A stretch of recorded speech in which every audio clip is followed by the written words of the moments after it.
Hello friends, అందరికీ నమస్తే అండి. ఈరోజు నేను మీకు చూపించబోయే recipe masala whole wheat bread అండి. గోధుమ పిండితోనే ఇంట్లో బ్రెడ్ తయారు చేసుకోవడం ఎలా అనేది ఈరోజు మీకు నేను చూపించబోతున్నాను. వితౌట్ ఓవెన్ అండి. ఓవెన్ లేకుండా ఎలా ప్రిపేర్ చేయాలనేది ఈరోజు మనం చూద్దాం.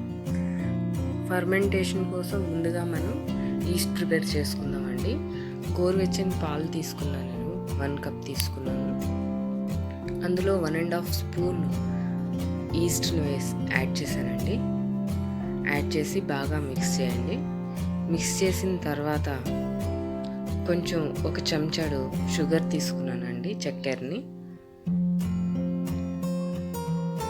మీ ఇష్టం అండి, 1 లేదా 1.5 చెంచా టీ స్పూను యాడ్ చేసుకోవచ్చు. యాడ్ చేసుకొని బాగా మిక్స్ చేసుకొని ఆ మిశ్రమాన్ని పక్కన పెట్టుకోవాలండి. ఇప్పుడు ముందుగా మనం 1.5 కప్ లేదా 2.5 కప్పు ఈ డబ్బాతో కొలుచుకున్నానండి. 2.5 కప్పు గోధుమ పిండి తీసుకున్నానండి. గోధుమ పిండి తీసుకుని అందులో మనకు కావాల్సిన ఇంగ్రీడియంట్స్ ఏందేందో యాడ్ చేసుకుందాం. ఫస్ట్ సెంటర్ చేసుకున్నానండి. పిండిని సెంటర్ చేసుకుని సొంటి పొడి యాడ్ చేసుకున్నానండి, ఒక హాఫ్ టీ స్పూన్. అండ్ ఇంగువ పొడి, asafoetida and ginger powder, dry ginger powder. తర్వాత దీంట్లో గ్రీన్ చిల్లీ బాగా కట్ చేసిన గ్రీన్ చిల్లీ అండ్ కొత్తిమీర బాగా చిన్న చిన్న ముక్కలుగా పీసెస్గా కట్ చేసుకోవాలండి. తర్వాత అందులో కొంచెం పించ్ ఆఫ్ సాల్ట్ యాడ్ చేశాను. తర్వాత బేకింగ్ పౌడర్,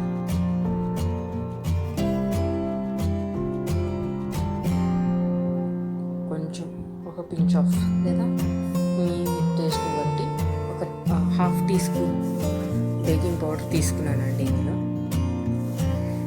తర్వాత దీంట్లో జింజర్ గార్లిక్ పేస్ట్ అండి. ఇది మనం ప్రిపేర్ చేసేది మసాలా బ్రెడ్ కాబట్టి చాలా బాగుంటుందండి, టేస్టీగా చాలా బాగుంటుంది.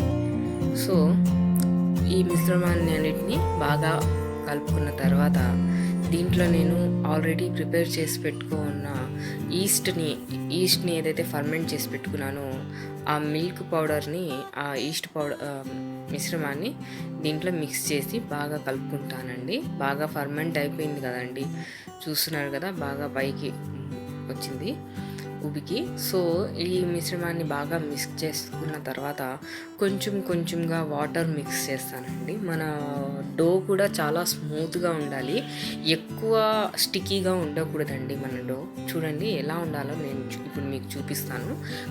కొంచెంగా మనం వాటర్ని యాడ్ చేసుకోవాలి. నేను ఆల్రెడీ ఫర్మెంట్ చేసిన ఈస్ట్ని మిక్స్ చేస్తున్నాను కాబట్టి దాంట్లోనే కొంచెం వాటర్ తీసుకొని మిక్స్ చేశానండి. మన డోని 10 to 15 మినిట్స్ మనం బాగా ఇలా కలపాలండి. ఎందుకంటే ఇలా కలపడం వల్ల మన డో చాలా స్మూత్గా వస్తుంది. అండ్ ఏదైతే ఈస్ట్ మిశ్రమం మనకి ఉంటుందో, మనం వేసుంటామో దీంట్లో, సో అది బాగా కలిసిపోతుందండి. 10 to 15 మినిట్స్ కంపల్సరీగా మీరు ఈ మిశ్రమాన్ని కలపాలండి, ఈ డోని. అలా కలిపిన తర్వాత కొంచెం మనం అందులో ఆయిల్ యాడ్ చేసుకోవచ్చండి, ఎందుకంటే ఇంకా స్మూతీనెస్ వస్తుందండి డోకి. చూడండి, ఫస్ట్ అంతా బాగా స్టిక్కీగా ఉన్నింది కదా, డో ఇలా ప్రిపేర్ అవుతుందండి. ఫస్ట్ మన చేతులకి స్టిక్కీగా ఉంటుంది. తర్వాత మనం బాగా ఆ మిశ్రమాన్ని, ఈ డోని కలిపే కొద్దీ ఏదైతే బ్రెడ్ పౌడర్ ఉంటుందో అదంతా బాగా మిక్స్ అయిపోతుందండి. ఆ పిండి కూడా మన చేతులకి అంటుకోకుండా అలా రావాలండి, అది పర్ఫెక్ట్ డో. చూడండి, కొంచెం ఆయిల్ వేసి నేను తర్వాత మళ్ళీ కొంచెం దాన్ని బాగా మిక్స్ చేస్తానండి. ఈ ప్రాసెస్ మొత్తం 10 to 15 మినిట్స్ అవుతుందండి మనకి మిక్స్ చేయడం కోసం. సో మిక్స్ చేసిన దాన్ని, ఈ డోని చూడండి ఎలా ప్రెస్ చేస్తున్నానో, ఇలా ప్రెస్ చేసి పెట్టుకోవాలండి మనం. చాలామందికి అండి smooth dough and rough dough అని చెప్పి ఉంటారు. మనం బేకరీస్లో బ్రెడ్స్ దొరుకుతాయండి మనకి. ఎలా దొరుకుతాయంటే కొన్ని బ్రెడ్స్ రఫ్‌గా ఉంటాయి.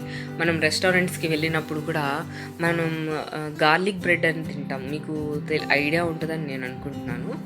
సో, అవి కూడా ఇలాగే ప్రిపేర్ చేస్తారండి. చూడండి ఇప్పుడు ఒక మంచి డో లాగా నేను దాన్ని ప్రిపేర్ చేసుకున్నాను. అండ్ దీన్ని పైనుంచి కొంచెం ఆయిల్ గ్రీస్ చేశానండి కొంచెం. దాన్ని పక్కన పెట్టుకొని ఒక 1-2 అవర్స్ వరకు మనం దాన్ని ఫర్మెంట్ అవ్వడం కోసం వదిలేస్తామండి. ఆఫ్టర్ ఫర్మెంటేషన్ మనం చూస్తున్నాం కదా మన డో ఎంత బాగా ఫర్మెంట్ అయిందో, బాగా పైకి ఉబికిందండి. ఈ ఉబికిన తర్వాత దీంట్లో ఉన్న స్ట్రెస్ రిలీజ్ అవ్వడం కోసం ఇలా మనం ఒక పంచ్ అనేది మనం డోలో ఇవ్వాలండి. అలా కొంచెం పంచింగ్గా ఇచ్చి ఆ డోని మనం మళ్ళీ ఒక 5-10 మినిట్స్ మిక్స్ చేసుకోవాలండి. ఈ డో ఎప్పుడైతే ఫర్మెంట్ అయి ఉంటుందో అది మన చేతులకి స్టిక్కీ అవుతుందండి. అలా స్టిక్కీ అవ్వకుండా ఉండడం కోసం నేను నా హ్యాండ్స్కి కొంచెం ఆయిల్ పూసి మళ్ళీ ఆ డోని మిక్స్ చేస్తున్నాను. చూడండి మళ్ళీ బాగా మిక్స్ చేసుకోవాలి. బాగా మిక్స్ చేసుకున్న తర్వాత ఒక 5-10 మినిట్స్ ఇదే ప్రాసెస్ చేయండి.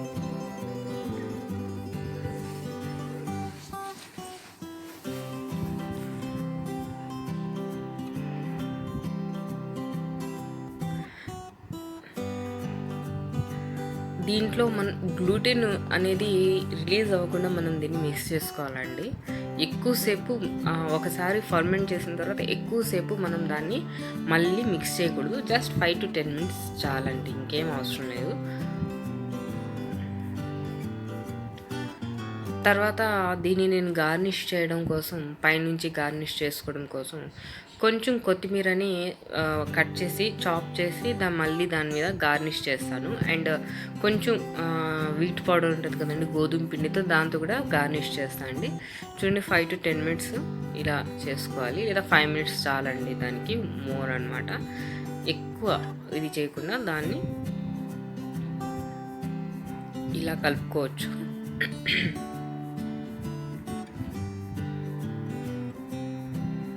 ఇప్పుడు నేను కొత్తిమీరతో గార్నిష్ చేసుకుంటా అండి నా డో పైన. అదొక మంచి లుక్ వస్తుంది.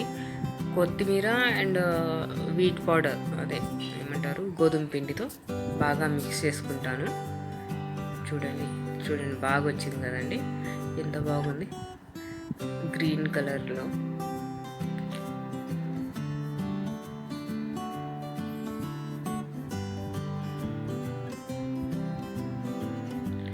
తర్వాత ఒక గిన్నె తీసుకొని దాంట్లో ఆయిల్ని గ్రీస్ చేసుకుంటున్నానండి బేకింగ్ కోసం. ఓవెన్ లేకుండా బేక్ చేస్తున్నాం కదండి, సో అందుకని మనం బేక్ చేసే టిన్ కూడా ఎలా ఉండాలంటే బాగా ఆయిల్ గ్రీస్ చేసి పెట్టుకోవాలి. తర్వాత దీని మీద కొంచెం వీట్ పౌడర్ని స్ప్రింకిల్ చేస్తున్నాను. స్ప్రింకిల్ చేసిన తర్వాత మీకు మామూలు హ్యాండ్తోన స్ప్రింకిల్ చేసుకోవచ్చు, లేదా ఇందాక నేను కొత్తిమీర చూపించాను కదండి, అలా స్ప్రింకిల్ చేసి కింద డోని దాంట్లో కొంచెం అలా మనం స్ప్రెడ్ చేసుకోవచ్చు. లేదా ఇలా చేసుకొని దాని మీద మనం డిజైన్స్ కట్ చేసుకోవచ్చు అండి. మన ఇష్టం వచ్చిన డిజైన్ ఏదైనా, మీకు కనుక ఆర్ట్ బాగా తెలిసి ఉంటే ఫ్లవర్ డిజైన్ చేసుకోవచ్చు. డో ఒక ఆర్ట్ అండి. మనం డో మీద ఆర్ట్ అనేది చాలా బాగుంటుంది, చూడ్డానికి చాలా టెంప్టింగ్గా కూడా ఉంటుంది. సో నేను ఇలా నా డోని ప్రిపేర్ చేసుకున్నానండి. ఇప్పుడు దీన్ని ఒక టిన్లో యాడ్ చేసుకుంటాను, బేకింగ్ టిన్లో. సో నేను ఇది ఓవెన్ లేకుండా ఇంట్లో బేక్ చేస్తున్నాను కాబట్టి దీంట్లో ఇలా పెట్టుకున్నానండి. దీన్ని కూడా ఒక 2 అవర్స్ ఫర్మెంటేషన్ కోసం వదిలేస్తానండి. చూడండి బ్రెడ్ ఉడికి ఎంత బాగా వచ్చిందో 2 అవర్స్ తర్వాత. చాలా బాగుంది కదండి. సో ఇప్పుడు నేను బేకింగ్ కోసం ఒక రైస్ కుక్కర్, లేదా ఏదైనా రైస్ కుక్కర్లో చాలామందికి బాగా రాలేదని చెప్పి కామెంట్స్ వచ్చున్నాయి. సో మనం ఒక కుక్కర్ తీసుకొని దాంట్లో ఇలా కింద సాల్ట్ వేసుకున్నానండి బేకింగ్ కోసం. జస్ట్ సాల్ట్, ఇది నేను ఇప్పటికి 2-3 టైమ్స్ ఈ సాల్ట్ని యూజ్ చేస్తున్నాను, ఏం కాలేదు. ఇదే సాల్ట్ని మనం కింద ఇలా పెట్టుకొని దానిపైన ఒక చిన్న గిన్నె లేదా ఒక చిన్న ఏదన్నా పెట్టుకోవచ్చు, మీకు ఇష్టం వచ్చింది పెట్టుకొని మన బేకింగ్ ఇది ఉంటుంది కదండి, డోని దాంట్లో పెట్టుకున్నానండి. ఆల్రెడీ ఒక 10-5 మినిట్స్ హీట్ అయిన తర్వాత ఇప్పుడు దాంట్లో ఇలా పెట్టుకున్నానండి. దీంట్లో చూడండి విజిల్ లేదు, అండ్ లోపల ఉంటుంది కదా బెల్ట్, అది కూడా లేదండి. ఇలా ఒక 1 అవర్ అండి మనకి బేక్ అవ్వడం కోసం మన కేక్. అదే ఓవెన్లో అయితే 30 మినిట్స్ సరిపోతుంది 180 డిగ్రీస్లో. కానీ మన ఏదైతే ఈ బ్రెడ్ బేక్ అవ్వడం కోసం 1 అవర్ పడుతుందండి. పెద్ద ఎక్కువ మంట మీద పెట్టొద్దు. సిమ్‌లో లేక కొంచెం కొంచెం ఎక్కువ ఫైర్ మీద పెట్టండి చాలు. ఇలా బేక్ అయ్యి వస్తుందండి మన కేక్. చూడండి ఎంత మన ఈ బ్రెడ్ చూడండి ఎంత బాగుందో. చాలా బాగుంది కదండి. చాలా టెంప్టింగ్గా కూడా ఉంది. కొంచెం అలా స్పూన్తో మనం కనుక దాన్ని సపరేట్ చేసుకుంటే ఆ బ్రెడ్ మనకు వచ్చేస్తుంది. లేదా స్పూన్తో అలా అన్నప్పుడు రానప్పుడు కొంచెం పైన స్పూన్తో ట్యాప్ చేసేస్తే మనకి మన బ్రెడ్ వచ్చేస్తుందండి. దాన్ని చూడండి ఎంత బాగుంది. చాలా స్పాంజీగా కూడా ఉందండి. పైన కొంచెం క్రంచీగా ఉంటుందండి బ్రెడ్. మనం దీన్ని బటర్ అండ్ గార్లిక్ మిక్స్ చేసుకున్న దాంతో కనుక తీసుకుంటే చాలా అంటే చాలా టేస్టీగా ఉంటుందండి. సో ఒక 10 మినిట్స్ కూల్ అయిన తర్వాత మళ్ళీ ఇంకో 10 మినిట్స్ నేను ఇలా డ్యాంప్ క్లాత్తో ఇలా కప్పి పెట్టి ఒక 10 మినిట్స్ తర్వాత తీసానండి. తీస్తే చూడండి ఎంత బాగుందో. ఎంత స్పాంజీగా, ఇంకా స్పాంజీగా ఉంటుంది. మీరు కనుక ఎక్కువ రోజులు స్టోర్ చేసుకోవాలనుకుంటే ఈ బ్రెడ్ని ఇలాగే క్లాత్ పెట్టి ఒక కవర్లో ఎయిర్ టైట్నర్ చేసుకొని మనం ఫ్రిడ్జ్లో పెట్టుకొని మనం ఎక్కువ రోజులు వాడుకోవచ్చు. మన బ్రెడ్ బాగా ఇదైందని తెలుసుకోవడం కోసం మనం కొంచెం అలా కొంచెం బ్రెడ్ని అలా చేతి వేళ్ళతో కొట్టి చూసినా ఆ బ్రెడ్ ఒక హోలో సౌండ్ వస్తుందండి. ఆ సౌండ్ వల్ల మనకు తెలిసిపోతుంది బాగా కుక్ అయిందని బ్రెడ్. చూడండి స్లైసెస్ ఎంత బాగున్నాయో కట్ చేస్తుంటే. చాలా బాగా వచ్చిందండి స్లైసెస్. చూడండి ఎంత బాగుందో. ఆ బ్రెడ్ ఆ స్పాంజీనెస్ ఎలా వచ్చిందో చూడండి. సూపర్ ఉంది. అండ్ మనం యాడ్ చేసిన మసాలా అలా అన్నీ చాలా బాగున్నాయి దాంట్లో. చూడండి ఎంత బాగుందో. దీన్ని కూడా ఒక సైడ్ మనం కట్ చేసి పెట్టుకోవాలండి. కట్ చేసి పెట్టుకుని ఆ సైడ్ని అలా కట్ చేసి ఎందుకంటే మన బ్రెడ్ పైన మొత్తం చాలా కొంచెం పైన రఫ్ క్రంచీగా ఉన్న మనకి స్మూత్గా ఉంటుందండి. లోపల బ్రెడ్ మాత్రం చూడండి ఎంత స్మూత్గా ఉందో. ఈ బ్రెడ్ని మనం బటర్ అండ్ గార్లిక్ గ్రీస్ చేసుకొని పైన మనం కనుక సర్వ్ చేస్తే చాలా అంటే చాలా టేస్టీగా ఉంటుందండి. రెస్టారెంట్ స్టైల్లో టేస్టీగా ఉంటుంది.